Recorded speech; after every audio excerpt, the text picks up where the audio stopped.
Any changes to the guys? Anyone coming back to practice? How about that? Yes. Hyatt will practice some. Drew Phillips and Evan Neal. Anybody from yesterday not practicing today?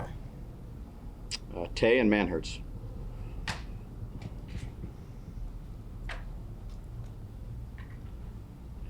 When you went back and watched film, what did you think when you saw your offenses there? What comes to your mind? Yeah, I thought we started out fast in 7-on-7, and I thought the first period there we had a couple plays that we'd like to have back that you can learn from. I thought there was some good, and thought there were some things we could correct. I thought that on the defensive side. I thought that in the kicking game. It was good practice. We got a lot out of it.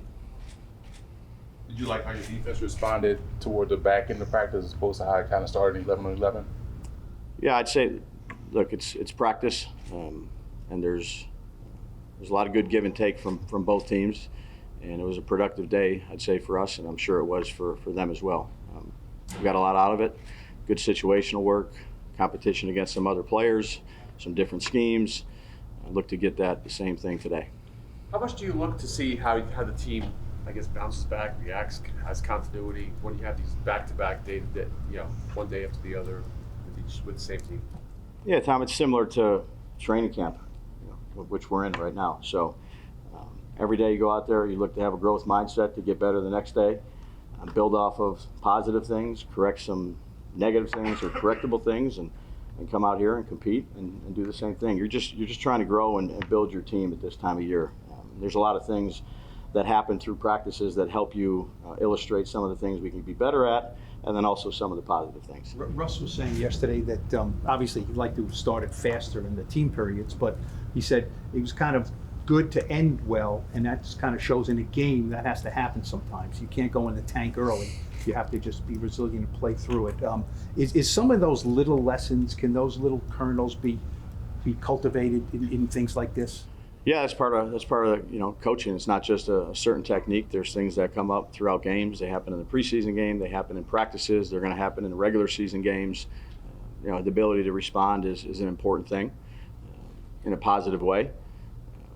You're going to go through some ups and downs in this season, whether it's a game, whether it's a series, whether it's a hat, whatever it may be, and to kind of have that reload mentality to come back and focus on the things you control, which is the next play, your assignment, your fundamentals, and your execution.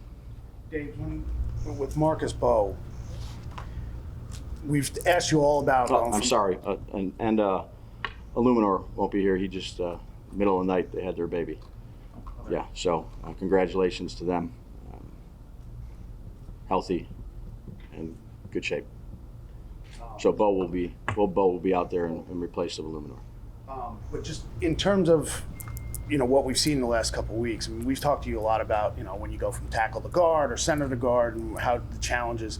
I mean, he goes from period to period, going from left to right side. For a younger player, what are you looking for? I mean, you're seeing the physical stuff, but also that's a mental, I would imagine, challenge for him. You like what you've seen from him so far, and it seems like you're giving him more and more. Yeah, I think he's acquitted himself well. He's done a nice job of picking up our information. There's always plays to learn from, but he's done a good job of communicating with whoever's next to him. He's making strides, and that's what you want out of these young players. Dex talked about the pass rush communication just on the line between them. What have you seen on how that's developed? Say work in progress, like really everything, but I thought they did a good job of communicating. We did some different things, I would say, yesterday. Tried out a few things to see how they looked. Again, you got to get them into those situations where you can utilize that pass rush, and then you have to all be coordinated in whatever you're trying to get accomplished, how you're rushing the quarterback. How much does it change things? Maybe not so much of the plays you call specifically, especially at this time of the year, but the look of your offense when you don't have Malik there. Obviously, he's just very high-end player and gets the ball a lot when he's on the field. Yeah, look, whoever's out there are the guys we're going to utilize. Again, when Malik's out there, when Andrew Thomas is out there, they're good players for us. So as soon as they can get out there, that'll be obviously a help for our offense. But it's good for the guys that are playing other spots. whether it's for Malik, whether it's for Andrew Thomas, whoever it is doesn't practice, you're going to need that throughout the year. So you always want your best players out there, but it's a team sport, and it's about 11 people doing the right thing. Bo Collins got some of those reps yesterday. What's Yeah, he showing you? coming back, you'd like him to be able to be out there like for all the players, but we eased him back in. He's smart. Made a couple plays. Ran some good routes.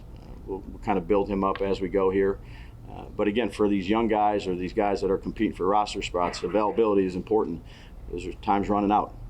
It's getting closer and closer to decision making, and it's getting closer and closer to the season. So all these guys that are not out there are doing everything they can to be back out there, and Bo was one of them. It's good to get him back out there and keep growing him.